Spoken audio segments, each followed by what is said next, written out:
Hey guys, welcome back to Snapper Chronicles. Today we have another Ratchet video for you guys. But if you find these videos helpful or informative, could you do me a quick favor and please hit the like button and consider subscribing to this channel. Okay, today we have a Stanley Ratchet. But before we get into this, I just wanted to share with you a bit of possible bad news having to do with this company here, SK Tools. Company was founded in 1921, 100 years ago, and throughout the years they've gone through a lot of hands. I think they've been sold and resold to a lot of companies, but for the most part I think they were always USA companies. The possible sad news, there's a rumor going around that SK is going to be sold to a Chinese company.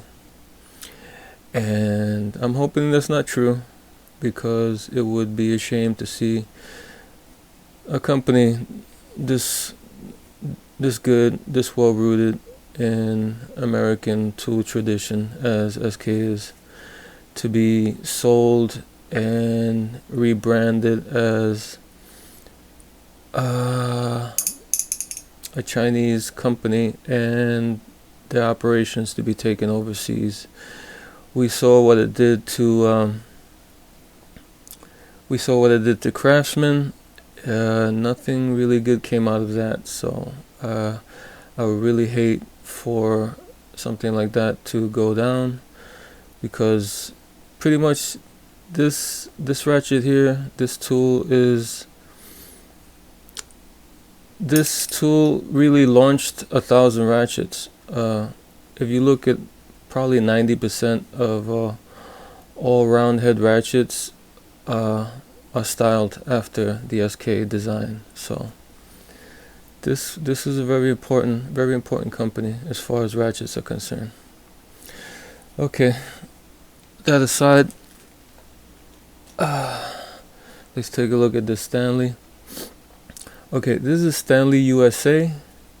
It's 88-508, and this, in reality, this is a Mac Tools VR10. Stanley bought up Mac in the early 80s, and I guess for a while they were using some of their tools under the Stanley name. They were rebranding some of the Mac tools. So in actuality, this was made by Mac, and it's the same as a VR10. It has a pretty nice knurling on this handle. It's pretty well done. So you can see here's the head and the profile and the switch. You can see how it looks when it ratchets there. It's pretty coarse ratchet. So let's take a look inside.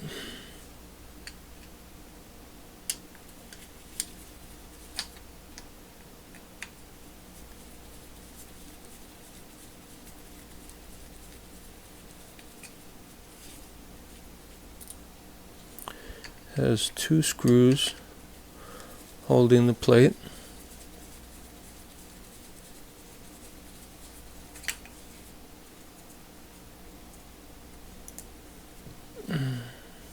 This is what the screws look like. It's a flathead screw, and I see some sort of thread lock there. It doesn't look blue or red. It looks kind of yellowish, so I'm not sure what it is. But I think all the screws have that. And here's the screw for the switch.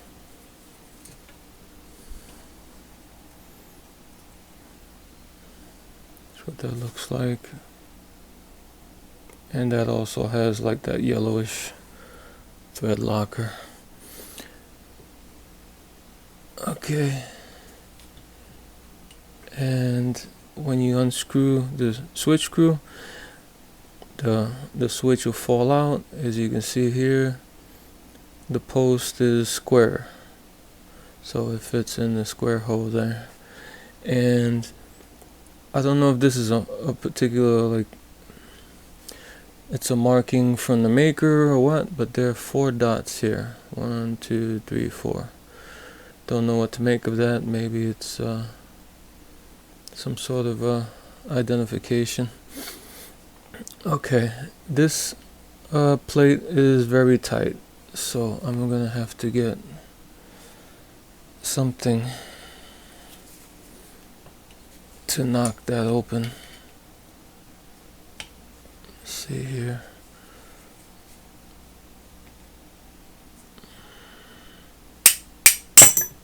There we go. And everything falls out.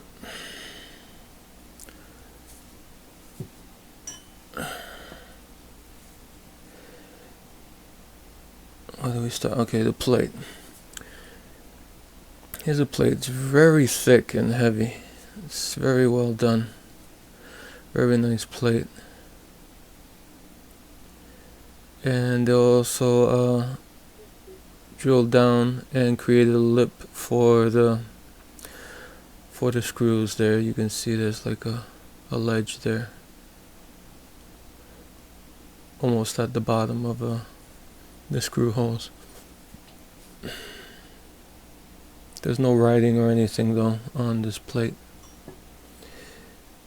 And here's the gear. I believe there's 30 teeth on this gear.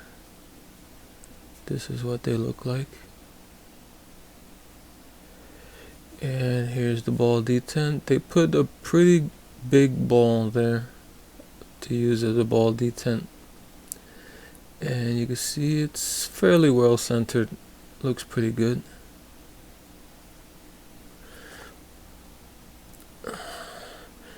And here is the pawl. I don't know if I would call this a bat wing pawl. Looks like a V. And there are 2 teeth per side on the pawl, as you can see there. And it's a pretty steep V, as you can see the shape of it.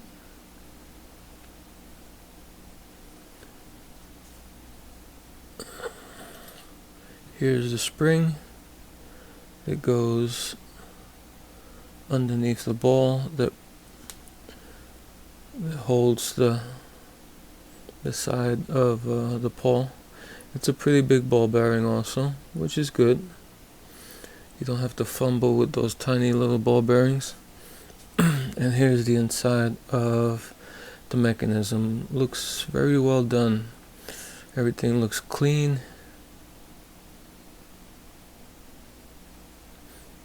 Everything looks well cut. You can see here.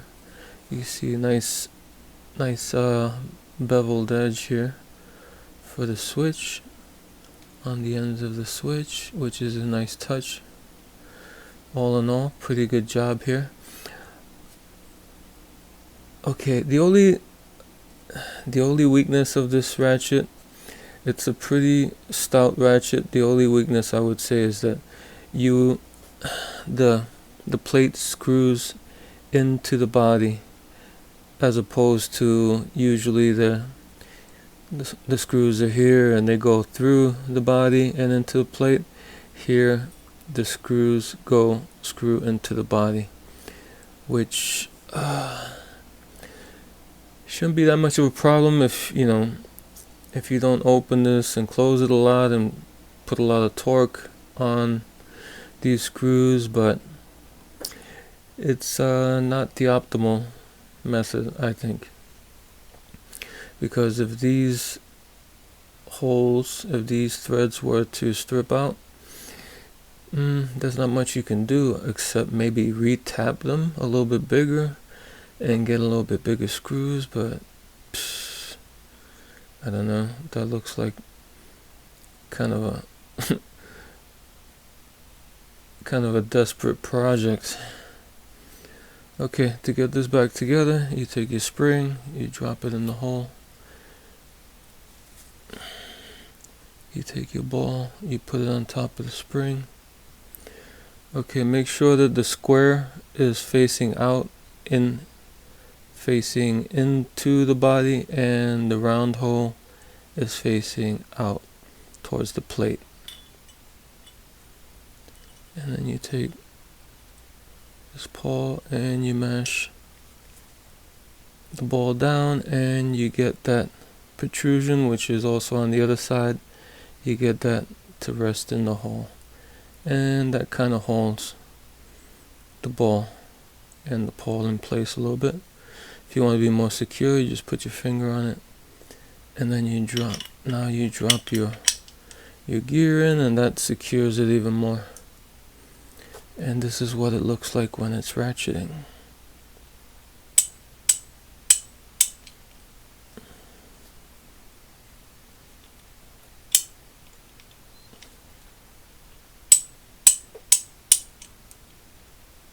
That's the lock up there. Okay, now you take your plate. Remember that the holes with the lip for the screws, for the edge of the screws, that goes on top.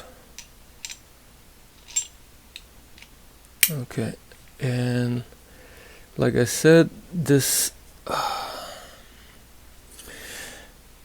plate has good tolerances, or tight tolerances. I don't know if they did that on purpose, or this was knocked around a little bit and made it a bit tight, but I can't get it in by hand, so I use this little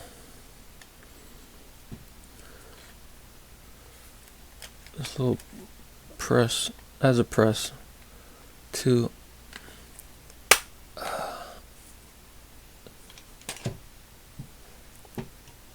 get that plate on, because with finger pressure it's not gonna go. Okay, now it's flat, and now it's it's pretty tight. So you take your switch, you drop that in like that, and you see if it's ratcheting. Yep. Okay, now you take your switch screw,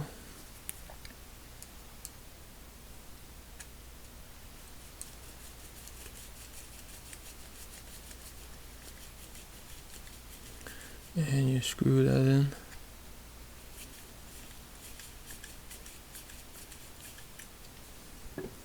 You take your plate screws,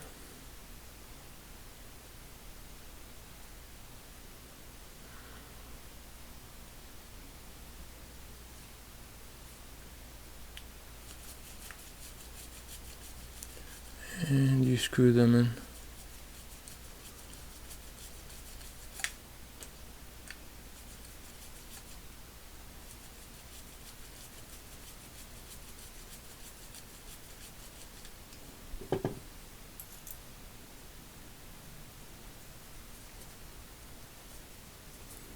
You get your other screw and you screw that one in.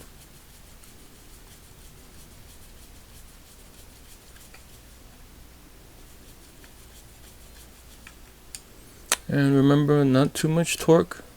If you need them tighter, it'd probably be better to put some new thread locker in there, because like I said, you don't want to take the chance that you might strip out those threads in the head. So there you have it, guys. That's my teardown and review of this Stanley 88-508, which in reality is a Mac VR10. Okay guys, till next time.